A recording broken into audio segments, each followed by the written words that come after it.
पहले से कभी राजनीति में जो नहीं, मेरा ऐसा कुछ नहीं था। वह बिहार से फरीदाबाद आई, वहां से ये पार्षद की कुर्सी वाला सफर कैसे तय किया? मुझे आवाज दिया कि तुम कुछ आगे बढ़ो, हमारे लिए भी करो। आम जनता को क्या चाहिए? नाली, सड़क, बिजली। लोग यूपी बिहार के ही ज्यादा है, उनका प्यार, उनका सपोर्ट मेरे से ज्यादा है। उनकी मान सम्मान में कोई कमी नहीं आने दूंगी। ऐसा नहीं है, काम तो हो रहा था लेकिन सही तरीके से नहीं किया जा रहा था। काम होता था, आधा काम करते थे, आधा रुक जाता था। खास करके महिलाओं को इस क्षेत्र में आना चाहिए, क्योंकि कोई भी महिला अगर घर संभाल सकती हो तो देश भी संभाल सकती है। नहीं, पहले मैं जब निकलती थी तो मुझे मेरे पति के नाम से ही जाना जाता था, लेकिन बहुत ऐसे जगह है जहाँ मेरे नाम से, मुझे खुद के नाम से भी मुझे पहचान मिल रही है। कि उनके घर अगर एक बाइक भी है तो फैमिली कार्ड से उनका नाम काटा जा रहा है। क्या जो एक इनकम होता है, अगर उनका इनकम ज्यादा होगा तो नेचुरली उनका नाम कट जाएगा। क्या आप दोनों गुटों में से किसी का समर्थन करते हैं? काम को लेकर हो सकता है तो हो कि हम ज्यादा काम कर रहे हैं, वो कोई कम कर रहे। आपका सोशल मीडिया देखा था मैंने, आपके पति ज्यादा एक्टिव रहते हैं। हाँ, क्योंकि उन्हें क्षेत्र के बारे में ज्यादा जानकारी है। जैसे आपको पहले भी पता होगा कि मैं हाउस वाइफ थी। हे नमस्कार, मैं हूं आशा धारीवाल और आप सब देख रहे हैं हिंदुस्तान तहलका न्यूज का पॉडकास्ट का नया एपिसोड। हमने एक शुरुआत की थी पॉडकास्ट स्पेशल सीरीज, जिसमें पार्षद स्पेशल ये पॉडकास्ट सीरीज है, जिसमें हमने कई पार्षदों को अपने स्टूडियो में बुलाया, जनता के सवाल उनके सामने रखे, उनके सफर पर बात की और इसी के साथ कुछ ऐसी राजनीतिक कंट्रोवर्सीज है जिस पर चर्चा करनी जरूरी थी और पार्षदों से उनकी राय भी ली। तो आज एक नए एपिसोड की शुरुआत कर रहे हैं, एपिसोड नंबर 4, जिसमें आज हमारे साथ हमारे गेस्ट चेयर पर है पार्षद सीमा, जो वार्ड नंबर 25 से है। ये बिहार से किस तरह से फरीदाबाद में आई, फिर फरीदाबाद की राजनीति में कदम रखा, पार्षद बनी, इनकी वार्ड की समस्या क्या है और साथ ही फरीदाबाद की राजनीति में जो हलचल चल रही है, आज इन सभी मुद्दों पर पार्षद से हम बात करेंगे। तो आपका एक बार फिर से हिंदुस्तान तहलका पर स्वागत है। आपने अपना वक्त दिया क्योंकि आज आपकी जनता के कई बड़े और कड़े सवाल होने वाले हैं इस कॉन्वर्सेशन में। तो करते हैं शुरुआत इस पॉडकास्ट की। एक बार फिर से आपका स्वागत है हिंदुस्तान तहलका न्यूज पर। जी, 2003 में आप फरीदाबाद आई थी। जी, दिल्ली से जब आप बिहार से फरीदाबाद आई, और देखा जाए तो आपको एक हाउसवाइफ ही काउंट किया जाता था पहले। बिल्कुल। वहां से ये पार्षद की कुर्सी वाला सफर कैसे तय किया आपने? जी, हमारे वार्ड में काम बिल्कुल ही नहीं हुआ था। हमारे एरिया बिल्कुल ही पिछड़े हुए स्थिति में थी। जी, हम लोग काफ़ी परेशान थे इस चीज़ से। तो मेरी जनता ने मुझे प्रोत्साहित किया, मुझे आवाज़ दिया कि तुम कुछ आगे बढ़ो, हमारे लिए भी करो। तो मुझे ये मौका मिला और मैं इस मौका का लाभ उठाई। जी, तो पहले से कभी राजनीति में जो इंटरेस्ट नहीं, था? मेरा ऐसा कुछ नहीं था। मेरा इंटरेस्ट इसमें पहले से नहीं था, मेरे पति का था। पति मेरे काफ़ी दिन से लगे हुए हैं इस चीज़ में, लेकिन पर्सनली मेरा ऐसा कुछ नहीं था। जी, पहली बार आपने चुनाव लड़ा, जी, आप जीती भी। ऐसे कौन से बड़े मुद्दे थे जिस पर जनता ने पहली बार आप पर भरोसा जता दिया? मैं आपको पहले भी बताई कि हमारे यहाँ काम बिल्कुल ही नहीं हुआ था। हमारे आम जनता को क्या चाहिए? नाली, सड़क, बिजली, यही तो मुख्य चीज़ है। और इस विषय में हमारी जनता बहुत ही ज़्यादा परेशान थी, बहुत ही ज़्यादा उनको मुश्किलें आती थी। रोज़ उस पर बहस होता था, आपस में झगड़े होते थे। जी, तो इस विषय पे ही, इस चीज़ को ही मुद्दा बनाया गया। यही हमारी खास, मतलब इतनी बड़ी जीत होने की सबसे बड़ी वजह भी यही थी, नाली, सड़क और बिजली। ये काम नहीं हुआ, मुझे मौका मिला, उनका साथ मिला, सपोर्ट मिला, सहयोग मिला और मैं आगे आई। आपने चुनाव में साइन, सम्मान और नाली, ये 3 अहम मुद्दे बनाकर रखे थे। आखिर ये बातें इतनी महत्वपूर्ण क्यों है आपके लिए? हमारी जो महिलाएं लोग हैं या जो हमारे आसपास के लोग हैं, उन्हें साइन की सबसे ज़्यादा प्रॉब्लम आती थी। सबका अपना अपना तरीका होता है, अपना अपना सोच होता है। तो मैं इस चीज़ को वहाँ हमारे पास जितने हैं सभी लोग यूपी बिहार के ही ज़्यादा हैं, उनका प्यार, उनका सपोर्ट मेरे से ज़्यादा है। तो मैं इसलिए उनका मुद्दा बनाई कि उन्हें कभी भी साइन में कोई परेशानी नहीं आने दूंगी, उनकी मान सम्मान में कोई कमी नहीं आने दूंगी। जी, मैं हमेशा उनके साथ एक परिवार के जैसा बिहेव करती हूँ और वो भी मुझे अपने परिवार के जैसा ही मानते हैं। जी।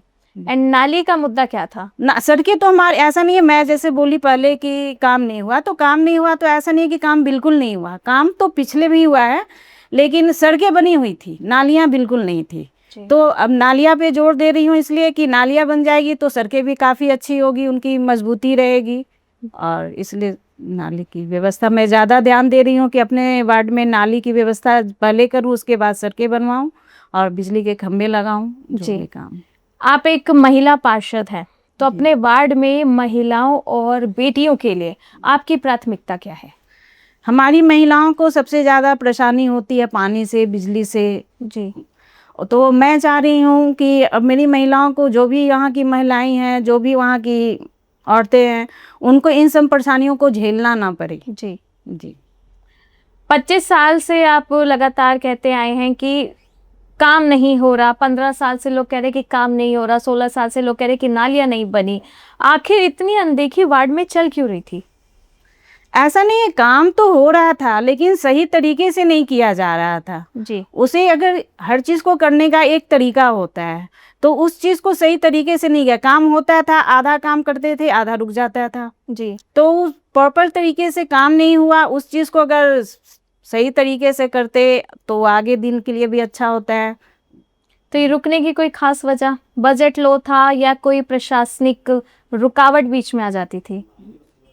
नाली और सीवर का काम तो हम निरंतर चलता ही रह रहा है, और बीच में कुछ कुछ ऐसी आ जाती है, समस्याएं आ जाती है, जिसके वजह से थोड़ा सा रुकना पड़ जाता है या डिले करना होता है। आपके वार्ड के अगर विकास कार्य देखे जाएं तो पिछले जो जनप्रतिनिधि थे, जो पार्षद थे, क्या वो जनताओं के मुद्दों पर, उनके भरोसे पर खरे उतर पाए थे? नहीं, हमारे, मैं जैसे पीपल बताई कि हमारे एरिया में काम तो हुआ है, सड़कें तो बनी थी, नाली नहीं बनी थी। और नाली नहीं होने के वजह से ही सड़कें चल नहीं पा रही थी से। तो जहाँ नाली थी वो सड़कें तो काफ़ी अच्छी चली, लेकिन जहाँ नालियाँ नहीं है, वह सड़कें सही से ढंग से नहीं चल पाई। तो इस वजह से लोग परेशान थे। नालियाँ नहीं होने की वजह से काम जो हुआ, पिछले सरकार भी काम करवाई है, जो पिछले पार्षद थे उन्होंने भी काम करवाई है, ऐसा नहीं है कि उन्होंने काम नहीं किया। हमारी जनता पार्टी है, भारतीय जनता पार्टी के हम लोग हैं, काम हमेशा हुआ है, निरंतर होता रहा है, लेकिन वही हुआ कि सही तरीके से नहीं हुआ, इसके वजह से थोड़ी दिक्कतें आई, परेशानियां आई पब्लिक को। जी। विपक्ष का आरोप है कि नगर निगम में जो 200 करोड़ रुपए का घोटाला हुआ है, उनका कहना है कि सरकार के संरक्षण के बिना नहीं हुआ। तो आप विपक्ष के इस बयान को किस तरह देखते हो? देखिए, ये घोटाले की जो बात है, अगर ऐसा हुआ है तो हमारी सरकार उन घोटालेबाजों को ना पकड़ कर लाएगी, उनके सामने लाएगी, उस पर जांच चल रही है। अगर ऐसा कुछ हुआ तो वो पकड़े जाएंगे, उस जनता उनको छोड़ेगी नहीं, सरकार उन्हें छोड़ेगी नहीं, उनको सलाखों के पीछे ही डालेंगी। उस पर अभी जांच चल रहा है, मुझे पूरा आइडिया नहीं है उस पर, लेकिन हमारे वार्ड में, हमारे एरिया में, हमारे निगम में उस चीज़ की जांच चल रही है। अगर ऐसा कुछ, जो भी व्यक्ति इसमें शामिल होंगे, उन्हें छोड़ा नहीं जाएगा, बख्शा नहीं जाएगा। हमारी सरकार उस पर काम कर रही है। जी। कुछ बेटियां हैं जो राजनीति में आने का सपना देखती है, उन बेटियों के लिए आप क्या मैसेज दोगे अपने एक्सपीरियंस से? बिल्कुल आना चाहिए। मैं तो कहूँगी हर बेटी को, हर खास करके महिलाओं को इस क्षेत्र में आना चाहिए, क्योंकि कोई भी महिला अगर घर संभाल सकती हो तो देश भी संभाल सकती है। उनमें इतनी क्षमता होती है। उस चीज़ को लोग समझ नहीं पाते, अपने आप को समझ नहीं पाते, जाहिर नहीं कर पाते, लेकिन ये मौका मिल रहा है और आगे भी मिलता रहे। ये हमारी मोदी सरकार का सबसे बड़ा जीत है इसमें, क्योंकि मोदी जी ने ही महिलाओं को आगे लाने की काम किया है। तो ये बहुत अच्छा है, आना चाहिए। मैं भी कहती हूँ कि वो आए, महिलाएं आए, ज़्यादा से ज़्यादा आए और अपना भविष्य बनाएं। जी। कारण बताओ नोटिस कई पार्षद अपना दे चुके हैं, तो क्या आपने अपना बयान जो है, जो कारण है, वो सबमिट करवा दिया है? जी हाँ, मैं कमिश्नर साहब को अपना नोटिस दे चुकी हूँ। जी। मुझे अपना मुख्यमंत्री जो हमारे, मुझे उन पे पूरा भरोसा है, पूरा विश्वास है। उनका जो भी फैसला होगा वो मुझे मंजूर होगा। मेरी जो मेयर साहिबा हैं वो भी बहुत अच्छी हैं, उनका भी मैं सम्मान करती हूँ। उन लोगों का जो भी आदेश होगा, जो भी आज्ञा होगा, मुझे मंजूर है। डिप्टी मेयर और सीनियर डिप्टी मेयर की कुर्सी पर आप किसको देखना चाह रहे हो? कोई भी बन जाए, हमारे लिए सभी एक है। हम लोग सभी भारतीय जनता पार्टी के ही मेंबर है, हमारे लिए सभी एक है। इसलिए हमारा कोई अपना पर्सनल ऐसा किसी के साथ नहीं है। जो भी बनेंगे मैं हर किसी के साथ हूँ, मेरा सपोर्ट सभी के साथ है। आप एक महिला हैं, फिर आप पार्षद बनी, राजनीति में एक्सपीरियंस नहीं था, तो क्या आपको कभी ऐसा फील हुआ कि एक महिला को राजनीति में ज़्यादा संघर्ष करना पड़ता है एक पुरुष के मुताबिक अपने आप को साबित करने के लिए? जी हाँ, ये सही बात है। महिला को थोड़ा संघर्ष ज़्यादा करने, क्योंकि उन्हें घर भी देखना होता है, अपने परिवार को भी देखना होता है और साथ में क्षेत्र को भी देखना होता है, और सभी को मिलाकर चलना ये तो टफ है। तो होता है, समस्या तो है, महिला के लिए कुछ ज़्यादा है, पुरुष थोड़ा हर चीज़ में थोड़ा ज़्यादा ये होते हैं। अच्छा, आपके पर्सनल एक्सपीरियंस पे बात करते हैं। कभी आपका ऐसी सोच से सामना हुआ कि जहां आपको देख के वो सोचते हो कि नहीं ये महिला है, ये वार्ड का काम कर नहीं पाएगी? नहीं, हमारे साथ ऐसा कुछ नहीं हुआ। हमारी जनता ने मेरा पूरा साथ दिया, पूरा सपोर्ट दिया है। आज मैं जो कुछ भी हूँ उनके वजह से ही हूँ। मुझे भरपूर प्यार मिला है, आशीर्वाद मिला है। जी। एक अकेला इंसान कुछ भी नहीं कर सकता, खास करके हमारे जैसे महिला, जो साधारण महिला है, घर गृहस्थी वाली। तो जब तक कि उनको परिवार का साथ नहीं मिलेगा, समाज का साथ नहीं मिलेगा, जी। वो कुछ नहीं कर पाएंगी। तो हमारे साथ ऐसा कुछ भी नहीं हुआ। मुझे हर किसी का साथ मिला है, सपोर्ट मिला है। जब आपने चुनाव लड़ा, क्योंकि ये सीट रिजर्व थी जी। फीमेल के लिए, जी, अगर ये सीट रिजर्व नहीं होती तो क्या तब भी आप चुनाव लड़ते? बिल्कुल, मौका मिलता तो जरूर लड़ती। नहीं, मौका तो आपको मिला ना, जी। क्योंकि सीट रिजर्व हो गई। जी। मान लो अगर नहीं रिजर्व होती तो तब भी क्या आप इलेक्शन में कदम रखते अपना? उसके बारे में मैं सोचती, अभी मैं पूरा सही ढंग से नहीं बता सकती, क्योंकि ये राजनीति में मेरा वैसा कुछ खास दिलचस्पी था नहीं, तो ऐसा मैं पहले से कुछ सोची नहीं थी। पर शायद हो सकता था मैं आती भी। बचपन से कोई सपना ले रखा था कि बड़ा होके कुछ ऐसा बनना है, क्योंकि आज बड़ा- आप पार्षद बन चुकी हाँ, हैं? नहीं, देखो, मैं सपना तो मेरा यही था कि मुझे ऐसा लगता है कि मैं भी ऐसा कुछ करूं जिससे कि समाज को कुछ फायदा हो, कुछ मेरी अपनी पहचान बने। जी। मैं समाज के लिए, परिवार के लिए कुछ करना चाहती थी। आज मुझे वो मौका मिला और मैं उस मौके का फायदा उठा रही हूँ। जब आप बाहर निकलती हैं तो आपको आपके पति के नाम से जाना जाता है कि आपकी खुद की एक पहचान है? नहीं, पहले मैं जब निकलती थी तो मुझे मेरे पति के नाम से ही जाना जाता था। जी। लेकिन आज ऐसे है कि बहुत जगह तो पति के नाम से अभी भी जाने जाते हैं, लेकिन बहुत ऐसे जगह है जहाँ मेरे नाम से, मुझे खुद के नाम से भी मुझे पहचान मिल रही है। ऐसे बहुत से पार्षद होते हैं जिन्हें सिर्फ फेस कार्ड की तरह इस्तेमाल किया जाता है। नहीं, हमारे साथ ऐसा कुछ भी नहीं है। आप अपने फैसले खुद लेती हैं? हाँ, लेती हूँ। मुझसे जहाँ तक हो, जो हाँ मुझे नहीं समझ में आता है, जो मुझे नहीं, तो वहाँ मैं अपने पति का भी नाम साथ लेती हूँ, उनसे भी राय मशवरा लेती हूँ। जी। आपका सोशल मीडिया देखा था मैंने, आपके पति ज़्यादा एक्टिव रहते हैं? हाँ, क्योंकि उन्हें क्षेत्र के बारे में ज़्यादा जानकारी है। जैसे आपको पहले भी पता होगा कि मैं हाउस वाइफ थी, जी। मुझे उतनी कुछ जानकारी है नहीं। जी। अभी राजनीति में सच्चाई बताऊं तो राजनीति में मैं अभी नर्सरी के स्टूडेंट हूँ, जी। छात्रा हूँ। तो अभी मुझे सीखने में, समझने में थोड़ा टाइम लगे। और मेरे पति इस क्षेत्र में बहुत पुराने हैं, काफ़ी समय से रह रहे हैं, उनका वो एरिया है, तो उन्हें वहाँ के बारे में हर चीज़ को पता है, जानकारी है। तो इसलिए वो ज़्यादा एक्टिव रहते हैं और मैं उनका साथ देती हूँ। मैं भी साथ जाती हूँ, देखती हूँ, देखूंगी, सुनूंगी, तभी तो सीखूंगी। तो मैं भी उनके साथ चल रही हूँ। उनको मुझसे ज़्यादा जानकारी है, ज़्यादा समझ है, इसलिए वो एक्टिव है और मैं उनके साथ हूँ। जी। अच्छा, अब एक ग्राउंड रियलिटी पे हम कुछ बात करते हैं।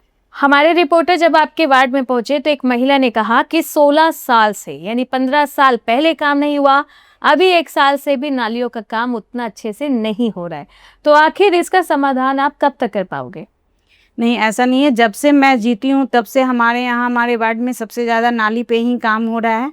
22 करोड़ का वो टेंडर हुआ है और उसमें 8 करोड़ के सिर्फ नालियों में ही काम हो रहा है। 8 करोड़ का काम सिर्फ नालियों में ही किया जा रहा है। तो निरंतर हमारे वार्ड में नाली का काम निरंतर चल रहा है। अभी स्टार्टिंग है, थोड़ा समय लगता है, टाइम लगता है, तो निरंतर चल रहा है, ऐसा कुछ भी नहीं। आपके वार्ड के लोगों की शिकायत आई है सामने कि उनके घर अगर एक बाइक भी है तो फैमिली कार्ड से उनका नाम काटा जा रहा है, उनका राशन नहीं आता, उनकी पर्ची नहीं आती, उन्हें कहा जाता है कि आप दूसरी जगह से राशन ले। तो क्या ऐसी समस्या अभी तक आपके संज्ञान में आई थी? उसका क्या समाधान किया जाएगा? देखिए, राशि उनका जो एक इनकम होता है, अगर उनका इनकम ज़्यादा होगा तो नेचुरली उनका नाम कट जाएगा। तो उन्हें अपना पहले वो अपना कार्ड को देखें कि उनमें इनकम क्या है। जी, उनकी अपने कार्ड को चेक करवाएं, उसको देख लें। सही, अगर सही होगा तो इनकम चढ़ेगा, अगर ज़्यादा होगा तो कट जाएगा, ज़्यादा नहीं होगा तो राशन कार्ड मिलेगी। मैं खाद्य मंत्री तो हमारे मंत्री राजेश नागर जी हैं, उन्होंने बहुत अच्छा काम किया है इस पे, और आगे भी अच्छा ही का, मैं उनसे मिलती भी हूँ। ऐसी जो भी समस्याएं होंगी मैं उनसे डायरेक्ट बात कर लेती हूँ, उसमें कोई दिक्कत नहीं है। फैमिली आईडी कार्ड में बहुत ऐसे लोग होते हैं जो जानकारियां सही नहीं देते हैं। जी। जानकारियां सही दे, अपना इनकम सही बताएंगे, क्योंकि ये जो राशन वाली काम है वो गरीब लोगों का है। तो जिनको सुविधा मिला है वो अपना फ़ायदा उठाएंगे, निश्चित ही उठाएंगे। अपना राशन कार्ड उनको मिलेगा, वो जी। अपना आय जो भी उनका इनकम का जो भी साधन है वो सही करवा ले, उनका मिलेगा। हमारे रिपोर्टर ने जब आपके वार्ड में कुछ लोगों से बात की तो चोरी की घटनाओं की सबसे बड़ी समस्या सामने आई। लोगों का कहना है कि बाइकें चोरी हो जाती हैं घर के सामने से ही, क्योंकि लाइट नहीं है प्रॉपर, और अगर वो खुद की तरफ से कोई लाइट बल्ब लगाते हैं तो वो तक चोरी हो जाते हैं।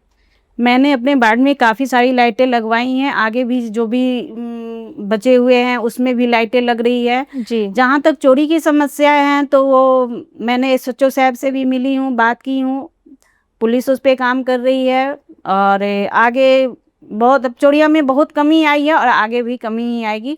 और जो भी समस्याएं हैं उसको मैं बहुत ध्यान से देख रही हूँ, समझ रही हूँ और उसे दूर करने की कोशिश कर रही हूँ। तो लेकिन इसकी बड़ी वजह तो लाइट बताई जा रही है कि लाइट्स नहीं है प्रॉपर। नहीं, लाइट तो हमने बहुत सारी लगाई है, स्ट्रीट लाइट लगाई है और भी आगे लगाने की काम चल रहा है, और खंभे भी लगवाए हैं। मैंने अभी हाल फिलहाल में ही 6-7 नए ट्रांसफार्मर भी लगवाए हैं। जी। तो ये कंटिन्यू काम चल रहा है। अब आपके वार्ड की तो हमने बात कर ली, अब थोड़ा क्षेत्र पे चर्चा कर लेते हैं। फरीदाबाद की राजनीति में दो गुट देखे जा रहे हैं, एक तरफ 3 नेता हैं और एक तरफ एक नेता, और कई लोग एक गुट का समर्थन कर रहे हैं, कई लोग दूसरे गुट का समर्थन कर रहे हैं। तो क्या आप इस गुटबाजी के पक्ष में कोई अपना राय रखते हैं? लेकिन ये सब अफवाहें हैं, ऐसा कुछ भी नहीं है। बीजेपी की सरकार है, चुनाव में देखो हर जगह एक जगह एक साथ मिलकर काम किए हैं, हर जगह बीजेपी की ही सरकारी। अगर ऐसा कहीं होता तो सरकार बदल जाती। जी। अगर हम निचली सरकार की बात करें तो वहां भी गुटबाजी की बातें चल रही हैं कि पार्षद और जो मेयर है इनके बीच में तालमेल नहीं बैठ रहा है। तो क्या यहाँ भी? नहीं, ऐसा कुछ भी नहीं है, ये सब गलत है, ये सब अफवाहें हैं, ऐसा कुछ नहीं है। सभी को एक दूसरे से बहुत अच्छा संबंध है, बहुत अच्छे से एक दूसरे के साथ रिलेशन बहुत अच्छा है। सभी लोग मिलजुल कर ही काम करते हैं, एक दूसरे से राय मशवरा लेते हैं, उसके बाद ही कोई फैसला होता है। क्या कभी हमें फ्यूचर में, आगे भविष्य में चल के निचली सरकार में भी क्या कभी गुटबाजी देखने को मिल सकती है? मुझे ऐसा नहीं लगता। आपको नहीं लगता? मुझे नहीं लगता। आपकी मेयर मैडम से कैसी बनती बहुत है? अच्छी है मेरी मेयर मैडम, तो बहुत ही अच्छी है, बहुत ही सीधी है और बिल्कुल हमेशा एकदम सजग रहने वाली महिला हैं। काम को बहुत ही सीरियसली लेती हैं, वो कभी भी किसी चीज़ में भेदभाव भी नहीं करती, ना उनके लिए सभी पार्षद एक समान है, उनमें कोई, बहुत अच्छी महिला है वो। एक आखिरी सवाल मैं आपसे लेना चाहूंगी कि आपका जो वार्ड है 25, उसकी जनता इस वक्त आपको देख रही है। जनता के जो सवाल थे हमने पार्षद तक पहुंचाए। अब एक और हमारा काम है कि पार्षद जो अपनी जनता से कहना चाहते हैं वो भी बताए। आप वार्ड नंबर 25 जो जनता है आपकी, उनके लिए क्या संदेश देना चाहते हो? क्योंकि हमने उनकी समस्या आपको बता दी, अब आप अपना संदेश उन तक पहुंचाओ। नहीं, मेरी जनता बहुत ही अच्छी है, उन्होंने मेरा हमेशा सपोर्ट किया है, साथ दिया। आज मैं पहले भी बोली हूँ कि आज मैं जो कुछ भी अपने जनता, अपने परिवार के साथ हूँ जी। तो उनका प्यार सपोर्ट हमेशा मिलता रहा है और आगे भी मिलता रहेगा, ऐसा मेरा पूरा विश्वास है। और मैं अपनी बहनों से, भाई से निवेदन करूँगी कि वो मुझ पर विश्वास रखें। उन्होंने जिस विश्वास से मुझे इस जगह पर बैठाया है, मैं उसे कभी भी निराश नहीं होने दूँगी। जी। मैं उनसे प्रार्थना करती हूँ कि वो धैर्य बनाए रखे, विश्वास बनाए, अपना प्यार और आशीर्वाद हमेशा बनाए रखे। बहुत बहुत धन्यवाद। तो देखिए, आज हमारे गेस्ट शेयर पर हैं वार्ड नंबर 25 की पार्षद सीमा। इनसे हमने बात की, जनता के जो मुद्दे थे जो अपने पार्षद से वो कहना चाहते थे, अक्सर कह भी देते हैं, लेकिन कुछ एक मुद्दे थे जो हमारे रिपोर्टर तक पहुंचे और रिपोर्टर से जानकर हमने पार्षद तक पहुंचाए। तो आपको मेरी और पार्षद सीमा की ये कॉन्वर्सेशन कैसे लगी? क्योंकि हमने कई बड़े मुद्दों पर बात की है, एमसीएफ घोटाले पर बात की है, निचली सरकार में क्या गुटबाजी हो सकती है इस पर बात की, और फरीदाबाद में राजनीति में जो गुटबाजी चल रही है, जो चर्चा में भी है, उस पर भी बात की। तो आपको हमारा ये पूरी वार्तालाप कैसी लगी आप कमेंट में बता सकते हैं। इस पॉडकास्ट को ज़्यादा से ज़्यादा शेयर करो, और जो वार्ड नंबर 25 के लोग देख रहे हैं कमेंट में अपनी हाजिरी लगाओ, और अपने पार्षद से अगर आप अभी भी कुछ कहना चाहते हैं तो कमेंट बॉक्स में बता सकते हैं। तो मैं आशु धारीवाल अब आपसे अलविदा लेती हूँ, फिर से जुड़ूंगी आपके साथ एक नई पॉडकास्ट नई गेस्ट के साथ। एक बार फिर से मैम बहुत बहुत आपका शुक्रिया, आप हिंदुस्तान तहलका पर आए, आपने वक्त दिया, वार्ड के लोगों की समस्या आप तक पहुंचाई और उम्मीद करते हैं कि आपके जो आंसर थे वो कहीं ना कहीं वार्ड वालों को संतुष्ट करेंगे। तो एक बार फिर से आपका बहुत बहुत शुक्रिया। बहुत बहुत धन्यवाद। बहुत बहुत जी।